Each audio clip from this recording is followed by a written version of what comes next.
Hello guys, welcome back to my channel knowledge house. This is C Anshul Sachdeva and आज हम बात करने जा रहे हैं एनपीएस की, national pension scheme. National pension scheme, as the name suggest, is a retirement scheme. This is administered by PFRDA, which is Pension Fund Regulatory and Development Authority, which is further backed by Government of India. NPS को लाया गया था year 2004 में for government employees, but later on 2009 में इसको extend कर दिया गया था बाकी इंडिविजुअल्स के लिए who want to plan their retirement.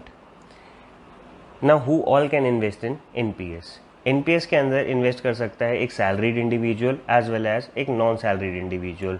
Individual can be a resident, can be a non resident, but individual has to be between 18 to 65 years of age. आप एनपीएस स्कीम के अंदर अमाउंट लगाते हैं तो उसको मैनेज कौन करेगा? There are two options.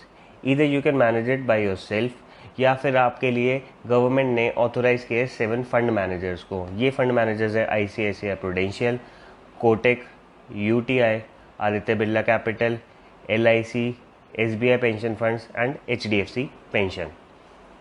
ये तो हो गई फंड के मैनेजमेंट की बात.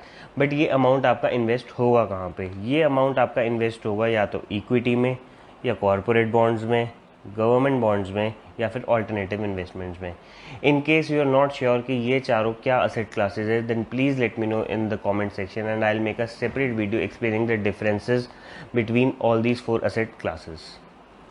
बात करते हैं कुछ major benefits of investing in NPS की.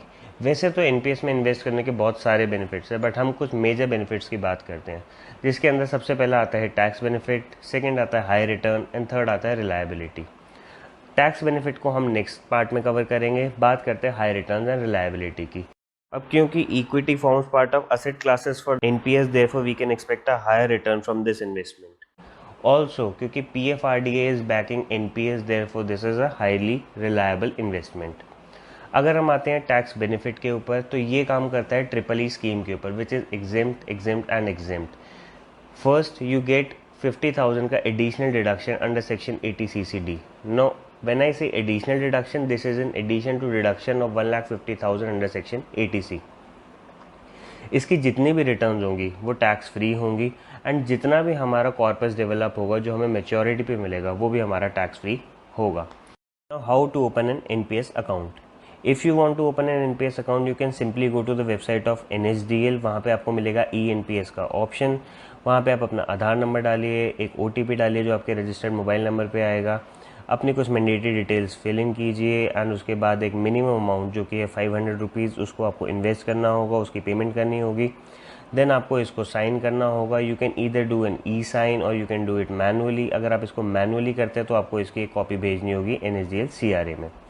Now hope you guys like this video. जो हमारा एनपीएस का रिमेनिंग पार्ट है कि इसकी फ्यूचर रिटर्न्स कैसे होंगी और कितनी होंगी, वो हम करेंगे कवर इसके एक सेकेंड पार्ट में. Now if you like this video, please give it a thumbs up and please subscribe my channel for more such videos. Thank you.